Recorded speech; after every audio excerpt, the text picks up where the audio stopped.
یہ کیسا امتحان ہے، اللہ اکبر۔ صرف ہمارے ہاں تو اخلاقیات کا تو امتحان ہوتا ہی نہیں ہے، ہمارے ہاں تو علمی امتحان ہوتا ہے، علم کتنا ہے اس کے اندر، باقی اخلاق وہ جیسا بھی ہو وہ پھر جو ہے نا وہ CSS کر لیتا ہے، پھر وہ کرسی پر بیٹھ کر سب سے بڑا فرعون وہ شخص ہوتا ہے، اس کو نہ آنے والے کی تمیز، نہ سفید بالوں والے کی تمیز، کوئی بڑا بزرگ آیا ہے، بڑے میاں آئے ہیں، کسی کی تمیز سے بات سن لے، ان سب بالکل اس کو تمیز حیا نہیں ہوتا، کسی اخلاقیات تو ہوتی نہیں ہے، نہ ہی سیکھی۔ وہ جو کتابیں اس نے پڑھی، جو علم پڑھا، اس میں اخلاقیات کا دور دور کا کوئی نام ہی نہیں ہے، سارا سائنس ہے، سارا جو ہے معلومات ہیں، جنرل نالج کا سارا امتحان ہے اس کا، کامن سینس کا امتحان ہے اس کا سارا کا سارا۔ تو یہ ہے عملی امتحان، اخلاقی امتحان۔ کوئی نہ شکری کا لفظ زبان سے نہیں نکالا۔ اعوذ باللہ من الشیطان الرجیم، بسم اللہ الرحمن الرحیم۔ وَإِذِ ابْتَلَىٰ إِبْرَاهِيمَ رَبُّهُ بِكَلِمَاتٍ فَأَتَمَّهُنَّ قَالَ إِنِّي جَاعِلُكَ لِلنَّاسِ إِمَامًا قَالَ وَمِن ذُرِّيَّتِي قَالَ لَا يَنَالُ عَهْدِي الظَّالِمِينَ۔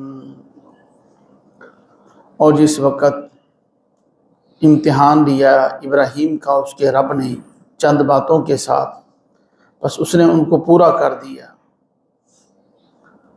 اور پھر رب تعالیٰ نے فرمایا کہ میں تجھے لوگوں کا پیشوا بناؤں گا۔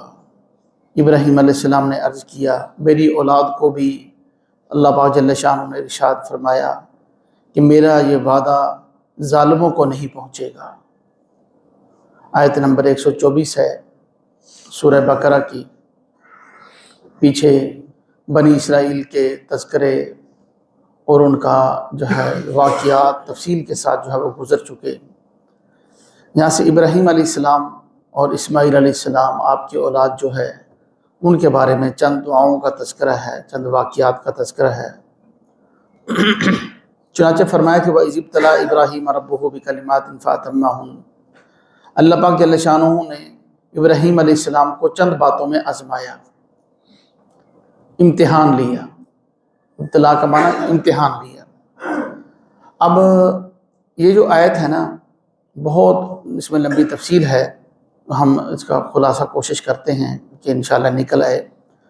تو چند سوالات میں ہم اس کو ذہن میں رکھ لیں۔ پہلا سوال سب سے یہ ہے کہ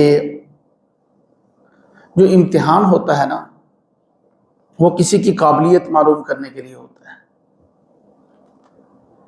اور اللہ پاک جل شانہ تو علیم و خبیر ہیں۔ اللہ پاک کو تو کسی کی قابلیت، ابراہیم علیہ السلام کی قابلیت دیکھنے کی کوئی ضرورت نہیں ہے، ان کو تو پتہ ہے کہ اس کے دل میں کیا ہے، اس کے اندر کتنی طاقت ہے، یہ مخلص ہے، یہ کیسے ہے، یہ کیسے ہے، سب چیزوں کا پتہ ہے۔ تو پھر اللہ پاک جل شانہ کو امتحان لینے کی ضرورت نہیں ہے، کیونکہ اللہ پاک تو علیم و خبیر ہیں، دلوں کی باتوں کو جانتے ہیں، آنے والے وقت میں کیا ہوگا اس کو بھی جانتے ہیں۔ صرف اللہ ہی تو ہیں جو جانتے ہیں، اور کون جانتا ہے؟ سب چیزوں کو جاننے والے اللہ پاک ہیں۔ تو اس کا جواب اللہ پاک جل شانہ نے خود ہی لفظ رب سے دے دیا۔ وَإِذِ ابْتَلَىٰ إِبْرَاهِيمَ رَبُّهُ، آزمایا ابراہیم کو اس کے رب نے، امتحان لیا ابراہیم کا اس کے رب نے۔ لفظ رب کا معنی ہوتا ہے کہ آہستہ آہستہ بتدریج کسی کی تربیت کرنا۔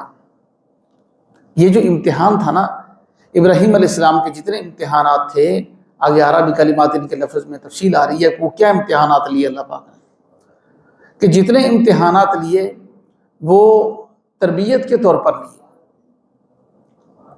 تربیت کے طور پر وہ امتحانات لیے، نہ یہ کہ وہ ابراہیم علیہ السلام کی قابلیت کو جاننے کے لیے، ان کی صلاحیت کو جاننے کے لیے امتحانات لیے۔ تو یہ ان کی تربیت کے لیے تھا۔ ایک امتحان ہوتا اور تربیت ہوتی اور ایمان بڑھ جاتا، دوسرا امتحان ہوتا، تیسرا امتحان ہوتا، جس سے جو ہے نا ان کی تربیت مقصود تھی۔ رب کا معنی ہی ہوتا ہے جو تدریج آہستہ آہستہ کسی کی تربیت کرے۔ یہ ان کی تربیت کے لیے امتحانات اللہ پاک جل شانہ نے ان سے لیے۔ ایک تو وجہ یہ کہ امتحان کیوں لیا گیا، دوسرا امتحان کس عنوان سے لیا گیا، کس عنوان سے لیا گیا؟ اس لیے کہ یہاں پر جو ہے نا اللہ پاک جل شانہ نے ارشاد فرمایا وَإِذِ ابْتَلَىٰ إِبْرَاهِيمَ رَبُّهُ بِكَلِمَاتٍ، چند کلمات میں اللہ پاک نے ابراہیم علیہ السلام کو آزمایا، چند باتوں میں آزمایا۔ صرف کلمات کا لفظ ہے، چند باتوں میں آزمایا۔ وہ چند باتیں کیا تھیں؟ مفسرین کے مختلف اقوال ہیں، جو زیادہ مفسرین کی مشہور جو رائے ہے نا وہ یہی ہے کہ بڑے بڑے جو ابراہیم علیہ السلام سے امتحانات ہوئے وہ مراد ہیں یہاں پر۔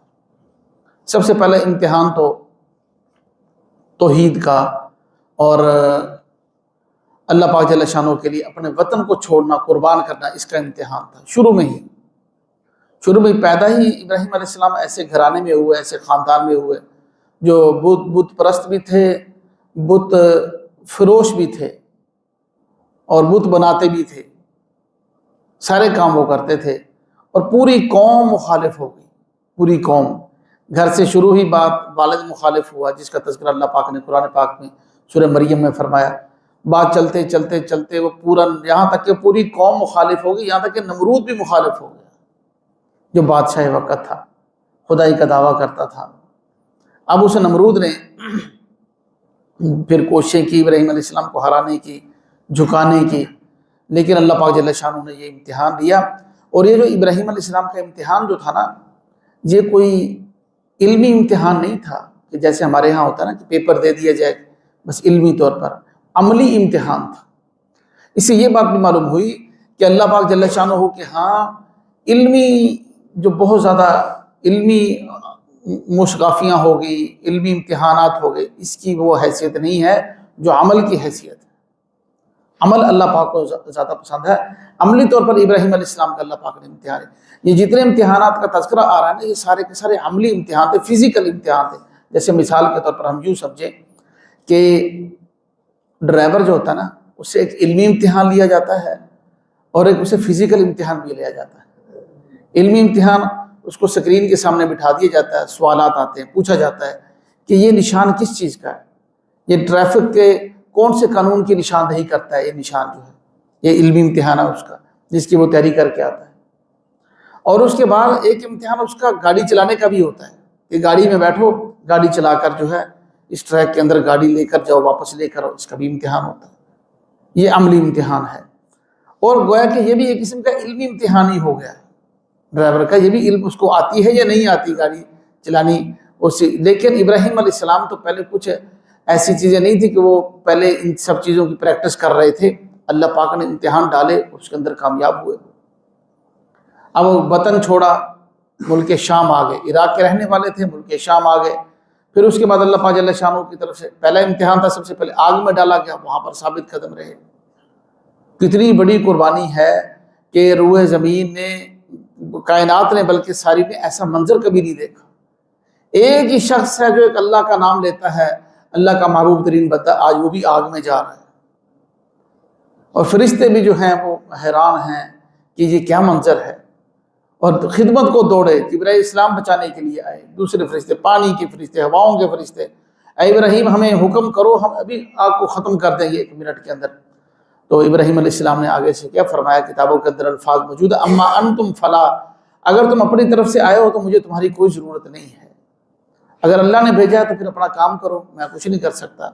اگر اپنی طرف سے آؤ، مجھے تمہاری ضرورت نہیں ہے، جس کے لیے میں جا رہا ہوں نا وہ مجھے دیکھ رہا ہے، وہ خود ہی وہ جانے اور آگ جانے اور میں جانوں۔ اگر میرا جلنا ہی مقصود ہے، اسی کو کہتے ہیں رضا اور تسلیم، کہ بندہ راضی ہو جائے۔ اگر مجھے جلانا مقصود ہے تو میں راضی ہوں، میں جل کر بھی اس کے لیے قربان ہونے کے لیے تیار ہوں۔ پھر انہوں نے وہ منجنیق بنائی تھی جس کے اندر انہوں نے باندھ کر جو ہے نا ٹوکرے کے اندر ابراہیم علیہ السلام کو رسیوں سے باندھا، اس ٹوکرے کے اندر رکھا، پھر پھینکا گیا ابراہیم علیہ السلام، کیونکہ دور سے آگ تھی، عورتوں کو پھینک نہیں سکتا تھا۔ جب اس کو گھمایا گیا، گھما کے رسیاں کاٹ دیں، اور ابراہیم علیہ السلام جو ہے وہ ٹوکرے کے ساتھ جا کر اس میں جا کر گریں گے آگ کے اندر۔ پھینکنے کا یہ طریقہ، وہ منجنیق پہلے زمانے میں اس کا کتابوں میں بھی ملتا ہے کہ سب سے پہلے اس کی ایجاد نمرود نے ہی کی تھی، پھر اس کو بعد میں دشمن پر پتھر پھینکنے کے لیے اس کو استعمال، آج کل کے زمانے میں توپ، ٹینک، یہ چیزیں آ گئی ہیں۔ تو اس کے ذریعے ابراہیم علیہ السلام کو پھینکا، تو اللہ پاک جل شانہ نے پھر جبرائیل کو استعمال نہیں فرمایا، کسی فرشتے کو استعمال نہیں فرمایا، بلکہ اللہ پاک جل شانہ نے براہ راست آگ کو حکم دیا، قلنا یا نار کونی بردا وسلاما علی ابراہیم، اے آگ ہمارے ابراہیم پر ٹھنڈی اور سلامتی والی ہو جائے۔ آگ بھی تو اللہ کی مخلوق ہے نا، ابراہیم علیہ السلام اگر اللہ کی مخلوق ہے تو آگ بھی اللہ کی مخلوق ہے۔ تو یہ دوسرا امتحان ہوا. پھر جو ہے وطن چھوڑنے کا بھی ہوا، اور پھر اس کے ساتھ ساتھ چھوٹا سا بچہ ہے، یہ امتحان بھی ہے، اپنی اولاد کو بھی وطن چھوڑواؤ. اب حضرت حاجرہ کے ہاں اسماعیل علیہ السلام پیدا ہوئے، حکم ہوا کہ چلو ان کو بیابان جنگل میں چھوڑ کر آؤ. کون سی جگہ ہے جو بالکل بیابان ہے، خشک پہاڑ ہے جہاں چرند پرند بھی نہیں آتے، پانی ہے ہی نہیں بالکل وہاں پر. اب مقصود کیا تھا؟ اپنا وہ گھر بیت اللہ جو طوفان نوح میں مٹ چکا تھا، منہدم ہو چکا تھا، اس کی دوبارہ تعمیر کروانی تھی. اللہ پاک کو مطلوب تھا اس کو دوبارہ آباد کرنا تھا. اب وہاں پر پھر وہ امتحان ہے کہ بات بھی نہیں کرنی اور ان کو چھوڑ کر واپس آ جانا ہے. تھوڑا سا پانی ہے چند لیٹر، اور جو ہے تھوڑے سے جو ہیں، حضرت حاجرہ کے ساتھ چھوڑ کر آ گئے. کتنے دن چلتا؟ ایک دن چلا، 2 دن چلا، پانی ختم ہو گیا. آخر میں جب پانی بالکل تھوڑا رہ گیا تو پھر حضرت حاجرہ پتہ کیا کرتی؟ ایک کتاب ہے اس کے اندر لکھا ہے کہ کپڑا گیلا کر لیتی تھوڑا سا، اس کو صرف اپنے ہونٹوں پہ پھیر لیتی، پیتی نہیں تھی کہ میرا بچہ بچ جائے اس کو پلاؤں. یہ کیسا امتحان ہے! اللہ اکبر. صرف ہمارے ہاں تو اخلاقیات کا تو امتحان ہوتا ہی نہیں ہے، ہمارے ہاں تو علمی امتحان ہوتا ہے، علم کتنا ہے اس کے اندر. باقی اخلاق وہ جیسا بھی ہو، وہ پھر جو ہے نا وہ سی ایس ایس کر لیتا ہے، پھر وہ کرسی پر بیٹھ کر سب سے بڑا فرعون وہ شخص ہوتا ہے. اس کو نہ آنے والے کی تمیز، نہ سفید بالوں والے کی تمیز. کو بڑا بزرگ آیا ہے، بڑے میاں آئے ہیں، کسی کی تمیز سے بات سن لے، ان سب بالکل اس کو تمیز حیا نہیں ہوتا کسی. اخلاقیات تو ہوتی نہیں ہے، نہ ہی سیکھی. وہ جو کتابیں اس نے پڑھی، جو علم پڑھا، اس میں اخلاقیات کا دور دور کا کوئی نام ہی نہیں ہے. سارا سائنس ہے، سارا جو ہے معلومات ہیں، جنرل نالج کا سارا امتحان ہے اس کا، کامن سینس کا امتحان ہے اس کا سارا کا سارا. تو یہ ہے عملی امتحان، اخلاقی امتحان. کوئی نہ شکری کا لفظ زبان سے نہیں نکالا. یہ وقت نہیں ہے تفصیل کا، ورنہ ان واقعات کو ہم دیکھیں تو ایسے اخلاق ہم سوچ نہیں سکتے ان لوگوں کے اندر بھرے ہوئے تھے کوٹ کوٹ کر. اب حضرت حاجرہ کو چھوڑ کر جب ابراہیم علیہ السلام واپس جا رہے ہیں نا، تو حضرت حاجرہ نے پوچھا کہ ہمیں یہاں چھوڑ کے کہاں جا رہے ہیں؟ ابراہیم علیہ السلام بات ہی نہیں کر رہے، بار بار پوچھ رہے کہ ہمیں چھوڑ کے کس کس پرد کر کے جا رہے ہو؟ ہمیں یہاں تو خوف آتا ہے، ڈر آتا ہے، بالکل خشک پہاڑ ہیں، سب کچھ ہے یہاں کا. تو ابراہیم علیہ السلام خاموشی سے، حضرت حاجرہ نے پیچھے سے اور آواز دی کہ کیا اللہ کی طرف سے حکم ہے؟ تو ابراہیم علیہ السلام نے سر ہلا دیا، ہاں یہ اللہ کی طرف سے حکم. پھر آگے سے دیکھیے کیا حکم فرمایا کہ جاؤ، اللہ کی طرف سے حکم ہے تو پھر جاؤ. بیوی کی بھی ایسی تربیت، اور مطلب آگے کیا اللہ پاک جل شانہ نے ان کو گھر دیا تھا، گھرانہ دیا تھا. سبحان اللہ. فرمایا کہ جاؤ، جس اللہ کے لیے ہمیں چھوڑ کے جا رہے ہو وہ اللہ ہمیں خود ہی دیکھ لے گا. تو یہ ایسے یہ اخلاقیات کا اور صبر کا امتحان تھا ان کا. تو یہ دوسرا امتحان ہوا، بچے کو چھوڑ کر واپس آ گئے. پھر وہ سارا واقعہ ہے، حضرت حاجرہ دوڑی، 7 چکر لگائے صفا مروہ کے. اللہ پاک نے اسماعیل علیہ السلام کی ایڑیوں سے زمزم جاری فرما دیا. ساری تفصیل ذی الحجہ کے مہینے میں حج کے موقع پر بیان کی جاتی ہے، عام طور پر ہم سنتے بھی ہیں. اور پھر امتحان اللہ پاک جل شانہ نے وہی بچہ جب تھوڑا سا بڑا ہوا، یہ امتحان لیا کہ چلو جو ہے اس بچے کے گلے پہ چھری پھیرو. فلما بلغ معہ السعی، جب وہ دوڑنے لگا، قال یا بنی انی اری فی المنام انی اذبحک فانظر ماذا تری. ابراہیم علیہ السلام پوچھ رہے ہیں، اے بیٹے میں نیند میں خواب میں دیکھ رہا ہوں کہ میں تجھے ذبح کر رہا ہوں. اذبحک، میں تجھے ڈائریکٹ کہہ دیا میں تجھے ذبح کر رہا ہوں. ہم تصور نہیں کر سکتے کہ ہم آرام سے سوئے رہیں، ہمارے بچہ رات کو بیمار بھی ہو، ہمیں چین نہیں آتی، ساری رات جاگتے رہتے ہیں، اور ادھر حکم ہے کہ اپنے ہاتھوں سے خود جو ہے وہ چھری پھیرو اس کے گلے کے اوپر. انی اذبحک فانظر ماذا تری. تو آگے سے بیٹا بھی اسماعیل ہی تھا نا، کیا کہنے لگا؟ قال یا ابت افعل ما تؤمر، اے ابا جان جو اللہ نے آپ کو حکم دیا ہے آپ اس کو کر گزریے. ستجدنی انشاءاللہ من الصابرین، کہ آپ انشاءاللہ مجھے صبر کرنے والوں میں سے پائیں گے. میں بالکل ہلوں گا نہیں، کچھ نہیں کہوں گا، شور نہیں کروں گا، وویلا نہیں کروں گا، آپ اللہ کا حکم پورا کیجیے. کیونکہ اسماعیل علیہ السلام کو پتہ تھا کہ میرے والد اللہ کے پیغمبر ہیں، اور اللہ کے نبی کو جو خواب آتا ہے وہ وہی ہوتا ہے. اب یہ وہی ہے، اللہ کا حکم ہے، آپ اللہ کا حکم پورا کیجئے، میں انشاءاللہ من الصابرین، میں صبر کرنے والوں میں سے ہوں. تو یہ امتحانات ہیں. مال کا بھی امتحان ہوا کہ مال خرچ کرو. اب یہ جو ملک شام کے اندر ایک شہر ہے حلب، کھنڈرات بن گیا بیچارہ، وہاں کے باسی جو ہیں بڑی قربانیاں دیں، بڑی شہادتیں ہوئیں، ہزاروں کی تعداد میں نوجوان شہید ہوئے۔ یہ پچھلے سالوں میں جو خانہ جنگی ہوئی، لاکھوں کی تعداد میں مسلمان جو ہیں وہاں شہید ہوئے۔ تو حلب جو ہے نا، حلب، اس کی پیچھے تاریخ میں جائیں تو پتہ یہ چلتا ہے کہ حلب کا معنی ہوتا ہے دودھ دوہنا، دودھ دوہنا، حلیب دودھ کو کہتے ہیں نا، حلب دودھ دوہنے سے بنا ہے۔ وہاں پر وہ مقام بھی موجود ہے پہاڑوں کے اوپر جہاں پر ابراہیم علیہ السلام کی رہائش گاہ تھی۔ بعد میں یعقوب علیہ السلام بھی وہاں پر رہے، اسحاق علیہ السلام رہے۔ وہ جو رہائش گاہ تھی نا ابراہیم علیہ السلام سے کی، وہ وہاں پر ابراہیم علیہ السلام رہتے، اور بکریاں ہوتی تھی، بکریاں دو کر جو مہمان آتے تھے نا کہیں دور سے مسافر، حلب شہر کے پاس سے گزرتے وہاں ٹھہرتے، تو بکریوں کا دودھ دو کر ان کی مہمان نوازی کیا کرتے تھے۔ مہمان نوازی روئے زمین پر کائنات میں سب سے پہلے ابراہیم علیہ السلام سے شروع کی گئی۔ اپنا مال سب کچھ خرچ جو ہے ابراہیم علیہ السلام نے مہمانوں کے اوپر خرچ کیا۔ یہ امتحان تھا، اس کو بھی پورا۔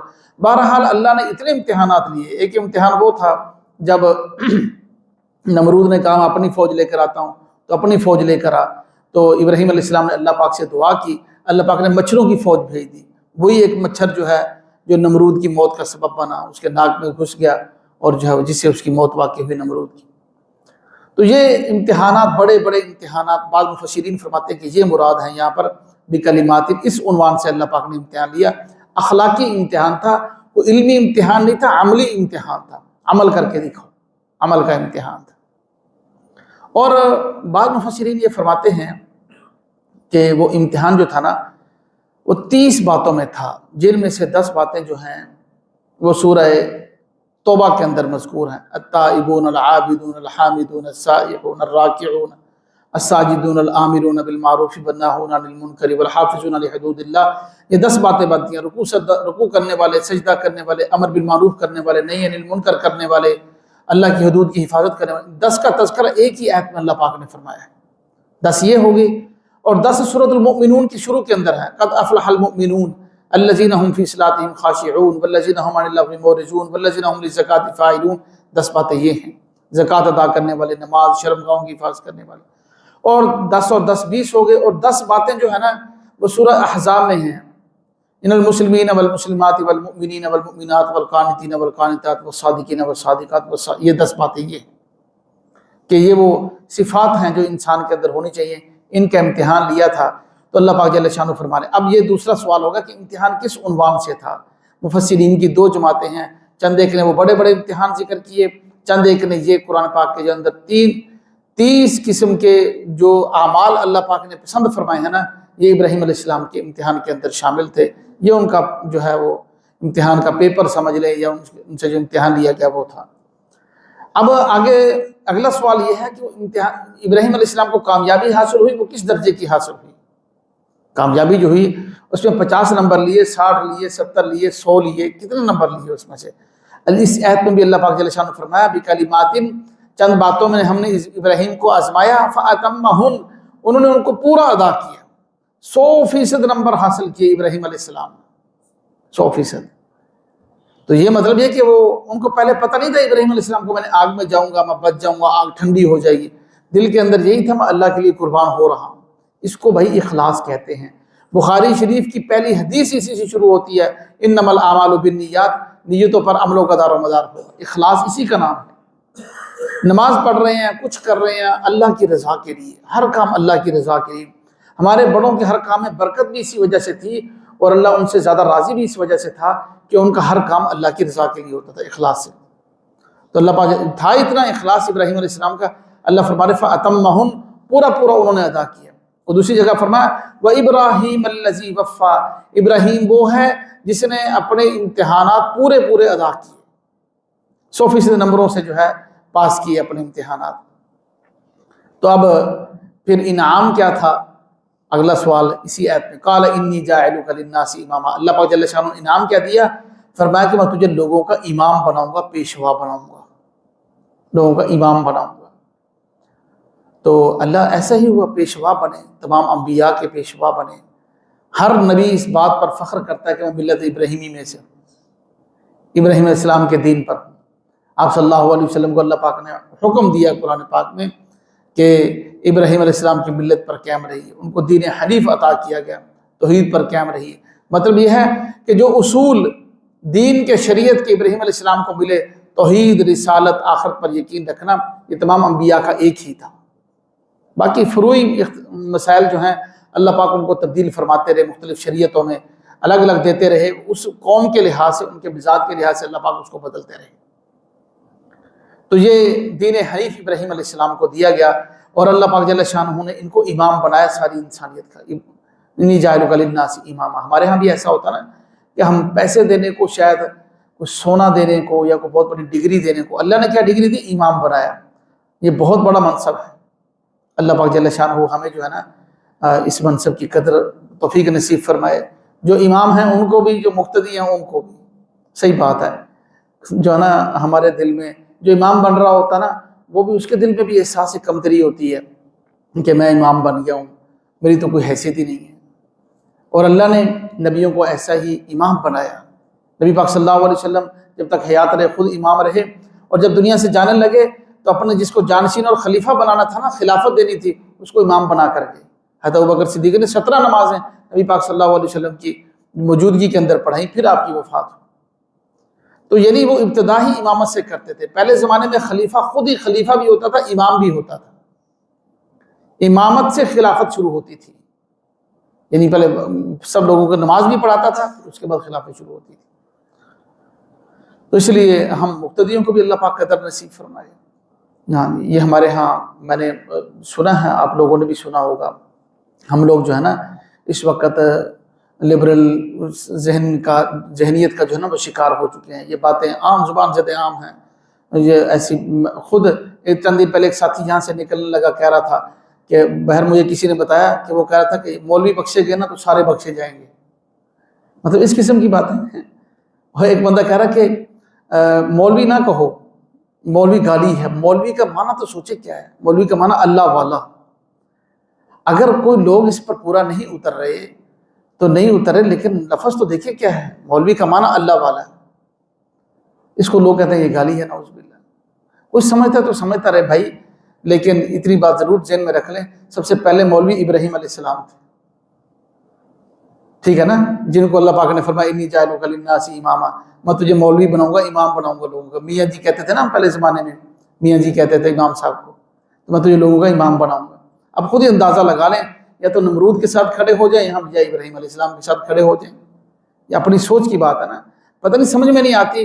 دنیا کے بارے میں تو ہم کسی وسوسے کا، کسی ذہنیت کا، کسی پروپیگنڈے کا شکار نہیں ہوتے، اور دین کا معاملہ آتا ہے تو بھاگ کے ان کے پیچھے چلے جاتے ہیں، بھولے بن جاتے ہیں، ناسمجھ بن جاتے ہیں۔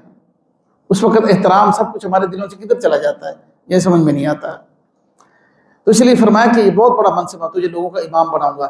اب ابراہیم علیہ السلام کی آگے خواہش تھی، ہر کسی کو ہوتا نا کہ میں جو کما رہا ہوں نا، یہ جائیداد، یہ دولت جو مجھے حاصل ہوئی ہے ساری محنت سے، یہ اگلے میری نسل میں بھی چلتی رہے۔ ابراہیم علیہ السلام نے آگے سے دعا کی، قال ومن ذریتی، یا اللہ میری اولاد، میری نسلوں کو بھی یہ عطا فرما دے۔ جو منصب، اتنی بڑی بڑی قربانیاں لے کر آگ میں ڈلوایا، بچے کے گلے پہ چھری چلوائی، مال خرچ کروایا، وطن چھڑوایا، سب کچھ کروایا، اتنے بڑے بڑے امتحان لے کر تو نے جو مجھے یہ جو انعام دیا ہے، یہ کچھ اسپیشلی انعام ہے نا۔ اب یہ جو خصوصی انعام ہے یہ میری نسل میں بھی چلا دے آگے۔ اللہ پاک جل شانہ نے آگے اصول بتلا دیا کہ ٹھیک ہے تیری نسل میں چلے گا، لیکن شرط یہ ہے کہ جو نافرمان ہوں گے ان کو نہیں ملے گا، ان کو نہیں ملے گا۔ یہ بات ذہن میں ہم رکھ لیں کہ جو فرما بردار ہونا، جانشینی اسی کو ملنی چاہیے، نافرمان کو نہیں ملنی چاہیے۔ ایک ہمارے مطلب ہے کہ میں مثال کے طور پر عرض کر رہا ہوں، ایسی کوئی بات نہیں ہے، ہمارے ایک اللہ والے فوت ہو گئے ہیں، بہت بڑے بزرگ ہیں، فوت ہو گئے ہیں۔ اب جانشینی اس کو ملنی چاہیے نا جو ان کے خلفاء میں سے جو سب سے نیک ہو، اس کو ملنی چاہیے، یا ان کی اولاد میں سے کسی کو اٹھا کے بنا دو، شرابی ہو، زانی ہو، نہ سنت کا پابند ہو۔ اب عموماً انہی لوگوں نے تو بدنام کیا ہے ہماری درگاہوں کو، ہمارے جو ہے بزرگوں کی گدیوں کو، انہی لوگوں نے بدنام کیا ہے جو بعد میں آئے، آ کر نہ سنت کا پاس رکھا نہ کسی، بلکہ ان بزرگوں کی بدنامی کا سبب بن گئے۔ اب ہم لوگوں کو کیا جواب دیں؟ ہر کوئی یہ اعتراض اٹھاتا ہے کہ دیکھو جی یہ بابے یہ سکھا کے گئے، حالانکہ بابوں نے تو یہ نہیں سکھایا، جو وہ کر رہا ہے وہ تو اس کو اپنا فعل ہے، وہ تو اللہ کے نیک بندے تھے نا۔ تو اللہ پاک جل شانہ فرما رہے ہیں کہ ٹھیک ہے، یہ تیری جانشینی، یہ تیری گدی چلے گی بعد میں، اسحاق علیہ السلام، اسماعیل علیہ السلام، پھر اسحاق علیہ السلام کے بیٹے یعقوب علیہ السلام، یعقوب علیہ السلام کے بیٹے یوسف علیہ السلام، پھر سارے نبی جو ہیں بنی اسرائیل کے یعنی یعقوب علیہ السلام کی اولاد میں سے، کیونکہ اسرائیل یعقوب علیہ السلام کا لقب ہے۔ اور دوسرے بیٹے اسماعیل علیہ السلام، امام الانبیاء، سردار الانبیاء، سارے نبیوں کا خلاصہ، سارے نبیوں کے سردار جو ہیں اسماعیل علیہ السلام کی اولاد میں سے ہیں۔ اللہ نے وہ گدی چلائی ابراہیم علیہ السلام کی، آگے چلتی رہی جانشینی، لیکن ساتھ یہ بھی فرما دیا لا ینال عہد الظالمین، جو نافرمان ہوں گے نا، جو تیرے طریقے پہ نہیں چلیں گے، میری نہیں مانیں گے، تیری نہیں مانیں گے، میرے رسولوں کی نہیں مانیں گے، ان کو یہ جانشینی حاصل نہیں ہوگی۔ تو یہ بات بھی ہمیں سمجھ میں آ گئی، کامیابی کس درجے کی حاصل ہوئی؟ 100% حاصل ہوئی۔ پھر اور اس کے بعد پھر انعام کیا ملا؟ امامت کا منصب اللہ پاک نے عطا فرمایا۔ پھر وہ امامت کا منصب آگے بھی چلایا یا نہیں چلایا، اس کے لیے اللہ پاک نے اصول اور ضابطہ طے فرما دیا کہ ضرور آگے چلے گا، لیکن ان لوگوں کو نہیں ملے گا جو نافرمان ہوں گے۔ ایمان اور عمل صالح کے ساتھ ہی سب کچھ ملے گا، جو نہیں کرے گا اس کو نہیں ملے گا۔ اللہ پاک ہم سب کو سمجھنے عمل کرنے کی توفیق نصیب فرمائے جائے۔